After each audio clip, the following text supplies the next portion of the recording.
ভাৰপ্ৰাপ্ত বিষয়া মহোদয় হিচাপে উপ পৰিদৰ্শক চিৰঞ্জীৱ লাহন ছাৰক ওচি হিচাপত লাগিব চিৰঞ্জীৱ ছাৰক গৌৰীপুৰত ওচি হিচাপত লাগিব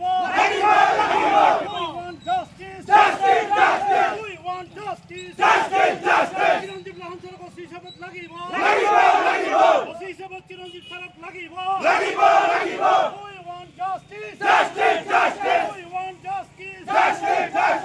এই মুহূৰ্তত জনাব লৈছো এটা ব্ৰেকিং নিউজ। গৌৰীপুৰ আৰক্ষী থানাৰ সন্মুখত ৰাইজৰ প্ৰতিবাদ।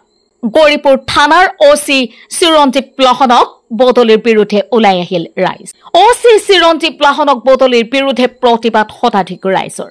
গোলকগঞ্জ সদৌ অসম কোচ ৰাজবংশী ছাত্ৰ সন্থাৰ জোৰ সমতলত হোৱা অপ্ৰীতিকৰ ঘটনাৰ পিছতে ৰিজাৰ্ভ ক্লজ কৰিছিল গৌৰীপুৰৰ অচি চিৰঞ্জীৱ লাহনক। অচি চিৰঞ্জীৱ লাহনক ৰিজাৰ্ভ ক্লজ বাতিল কৰি গৌৰীপুৰ অচি হিচাপে বাহাল ৰখাৰ দাবী প্ৰতিবাদকাৰীসকলৰ। 2 মাহতে অচি চিৰঞ্জীৱ লাহনে গৌৰীপুৰ থানা এলেকাৰ পৰা ড্ৰাগছ নিৰ্মূল কৰাৰ দাবী প্ৰতিবাদকাৰীসকলৰ।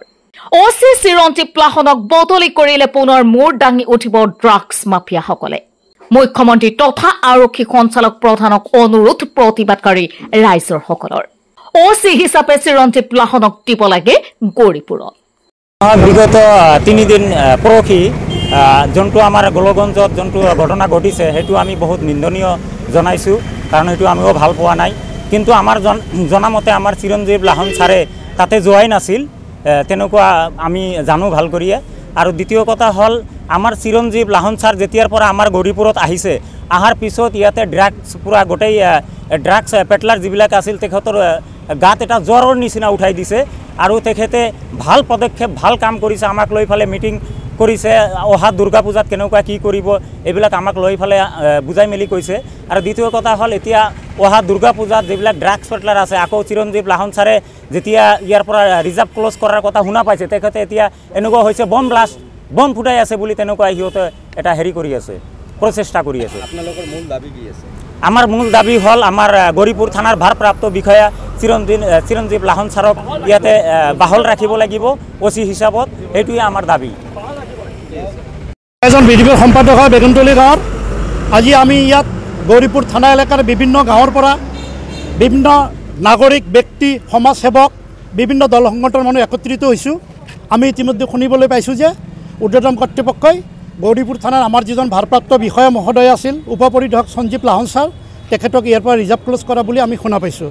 কিন্তু আমি 2 মাহত যিখিনি দেখা পালোঁ সঞ্জীৱ লাহন ছাৰে ইয়াত অচি হিচাপত থকা অৱস্থাত চিৰঞ্জীৱ লাহন ছাৰে গৌৰীপুৰ থানা এলেকাত 2 মাহতে মোটামুটি এক কথাত ক'বলৈ ড্ৰাগছ নিৰ্মূল কৰিছিল।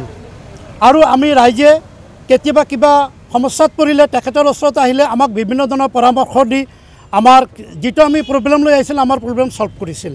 সেইকাৰণে আমাৰ গোটেই মানুহ যিখিনি ইয়াত আহিছোঁ তেখেতসকলে চবকে আমি অনুৰোধ কৰিছোঁ, অসম চৰকাৰ ডিজিপি মহোদয়, আমাৰ ধুবুৰীৰ আৰক্ষী অধীক্ষক মহোদয়, চবকে আমি অনুৰোধ কৰিছোঁ উপ পৰিদৰ্শক চিৰঞ্জীৱ লাহন ছাৰক গৌৰীপুৰ থানাত অচি হিচাপত দিলে আমি নথৈ আনন্দিত আৰু সুখী হ'ম।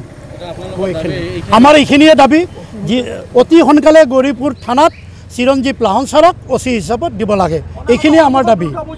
আৰু সমগ্ৰ দুৰ্গা পূজা কেইবাদিন আগতে চিৰঞ্জীৱ লাহন ছাৰে দুৰ্গা পূজাত কেনেকৈ কি ধৰণৰ আইন আদালত কেনেকৈ মানি চলিব লাগিব, গাঁওৰক্ষী বাহিনীক লগত লৈ বহুত গোপনীয় আলোচনা কৰিছিল, নাগৰিক সমাজকো মাতিছিল, আগতীয়াকৈ যিহেতু এটা পদক্ষেপো লৈছিল।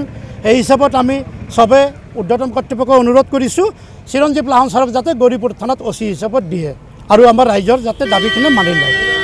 মতে আমি আমাৰ ৰিপৰ্টাৰ ভাইক আমি আন্তৰিক ধন্যবাদ জ্ঞাপন কৰিছোঁ যে আপোনালোকে আজি ইয়াতে আহিছে, আমাৰ এইটো গৌৰীপুৰবাসীৰ ৰাইজৰ ওচৰতে থিয় হৈছে। মই বহুত আনন্দিত হৈছোঁ আৰু আপোনালোকৰ আকৌ ধন্যবাদ জ্ঞাপন কৰিছোঁ।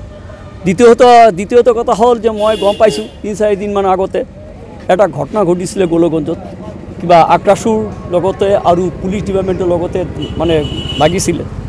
মোৰ প্ৰশ্ন হ'ল কি যে আন্দোলন কৰিছে ভাল কথা, কামাতপুৰ ৰাজ্যলৈ আন্দোলন কৰিছে ভাল কথা, কিন্তু ময়ো মৰ্মাহত হৈছোঁ, অতি দুৰ্ভাগ্যজনক তেখেতক কিছুমান মানে বেটেলিয়ান তেখেতক বেয়াভাৱে মাৰধৰ কৰিছে, এইটো মই গৰিহণা দিছোঁ। দ্বিতীয়টো কথা মই কালি গৈছিলোঁ ধুবুৰী মেডিকেল কলেজত মই তেখেতৰ লগত কথা বাৰ্তা কৈছোঁ যিবিলাক উইণ্ডত হৈছে আৰু মোৰ প্ৰশ্ন হ'ল কি যিবিলাক উইণ্ডত হৈছে এইবিলাকৰ যিবিলাক ক্ষতি হৈছে এইবিলাকক মই চৰকাৰক মই অনুৰোধ কৰিছোঁ যে এইবিলাকক ক্ষতিপূৰণ দিব লাগিব আৰু এইবিলাকৰ কিবা এটা এইবিলাক ক্ষতিপূৰণ দিবই লাগিব আৰু যাতে চৰকাৰী অনুযায়ী কিছুমান গৰীব মানুহ আছে তাতে যাতে একদম ফ্ৰী ট্ৰিটমেণ্ট হয় এইকাৰণে মই চৰকাৰৰ ওচৰত অনুৰোধ কৰিছোঁ আৰু কথা হ'ল কি যে এইটো একচুৱেলি ঘটনা ঘটিছিলে গোলগঞ্জৰ সমষ্টিটোৰ ঘটনা ঘটিছিলে ঠিকই আছে যেটো আমাৰ চিফ মিনিষ্টাৰ যেটো ষ্টেপ লৈছে আমি তেখেতক স্বাগত জনাইছোঁ ভালে আমি জনাইছোঁ কিন্তু কথা হ'ল কি যে অতি দুৰ্ভাগ্যজনক আৰু অতি মৰ্মাহত আমি হৈছোঁ যে ৰিগাৰ্ডিং গৌৰীপুৰ থানাৰ অচিলৈ এইটোতো গৌৰীপুৰ থানাৰ অচিলৈ এইটোতো গোলগঞ্জৰ আয়ত্ত পৰে এইটোতো গৌৰীপুৰৰ আয়ত্ত নপৰে আৰু যেহেতু গৌৰীপুৰ অচি ইমান ভাল কৰি আছে গৌৰীপুৰ ৰাইজৰ কাৰণে 2.5 মাস ধৰি যিটো তাক মানে ছাপৰ্ট দি আছে আৰু যিবিলাক সময়তে ড্ৰাগছৰ আৰু গো মাফিয়াৰ যিবিলাকক ধুমা হৈছিলে এই ধুমাটো গৌৰীপুৰ থানা চিৰঞ্জীৱ লাহনে একেবাৰে টোটালি বন্ধ কৰি দিছে এইবাৰ আমাৰ গৌৰীপুৰ ৰাইজৰ মানুহ খুব শান্তিত আছে এতিয়া সব বন্ধ কৰিলে এতিয়া কেন লাভেন যোৱা ক'ত হিন্দু ছোৱালী বা মুছলিম ছোৱালী লৈ ভাগিছে এইটো টোটালি বন্ধ কৰি দিছে আৰু টোটেল গৌৰীপুৰ এটা শান্তি পত্ৰৰ বৰ্ণ আনি পাইছে এইটো তাৰ আগতে যিমান অচি আছিলে ইমান আমি দেখা নাছিলোঁ মোৰ মতে মই কাৰো কোনো পুলিচ প্ৰশাসনৰ উকিলাতি নকৰোঁ কোনো পুলিচ প্ৰশাসনৰ তোমাৰ দালালি নকৰোঁ আমি এজ এ সমাজৰ ৰাইজৰ গৌৰীপুৰ ওচৰতে মই আহিছোঁ ৰাইজৰ চিন্তা ভাৱনা কৰি আমি গৌৰীপুৰ থানাৰ অচিক যেনেকুৱা কাম কৰি আছে এনেকুৱা খুব দিন ৰাতি একাকাৰ কৰি দিছে গৌৰীপুৰৰ কাৰণে গৌৰীপুৰ ৰাইজৰ কাৰণে নিউজ ডেস্ক ৰিপোৰ্ট ডেইলি 24